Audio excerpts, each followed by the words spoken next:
Doctor Swapnil Sakla, chest physician, Narayani hospital, Nashik. आजचा विषय हा पल्मनरी फंक्शन टेस्ट PFT।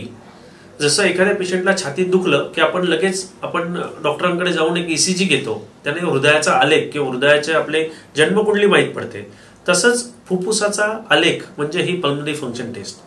तुम्ही कित्येक सारे लोक बघितलेत, प्रदूषण म्हणा किंवा एखाद्या कुठे एम्प्लॉयमेंट करायची असेल तर लंग फंक्शन तुमचं चेक करणं म्हणा, किंवा लोकांना दमा असतो किंवा खोकला असतो, त्याचं कारण माहीत नसतं की, आणि पेशंटला आपण दमा आहे असं म्हटलं की त्यांची मानसिक परिस्थिती नसते की मला दमा आहे हे ऍक्सेप्ट करणं।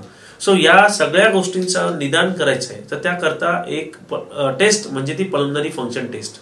ही म्हणजे काय, यात तुमच्या फुफ्फुसाची कॅपॅसिटी किती आहे, त्यात तुमच्या फुफ्फुसाची कॅपॅसिटी 80% पेक्षा कमी आहे का, तुम्हाला पंपाची गरज आहे का, पंप लागेल तर डोस किती लागेल, किती दिवसांसाठी लागेल, तुमचा जो वारंवार राहणारा खोकला किंवा ॲलर्जीचा खोकला किंवा वातावरणात बदल होण्यामुळे होणारा खोकला याचं दम्यात रूपांतर झालंय का, याचा आलेख म्हणजे पल्मनरी फंक्शन टेस्ट।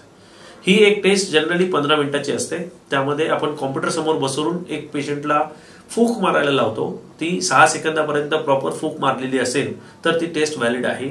याप्रमाणे आपण फुफ्फुसाची पहिले कॅपॅसिटी मेजर करतो, मग एक दम्याचं छोटं शॉर्ट ऍक्टिंग आपण एक औषध देतो आणि त्याच्या 15 मिनिटांनंतर आपण एक पुन्हा तपासणी करतो। त्यात आपल्या फुफ्फुसात झालेले बदल पूर्वीचे नंतरचे हे मोजमाप करणं म्हणजे पल्मनरी फंक्शन टेस्ट होय।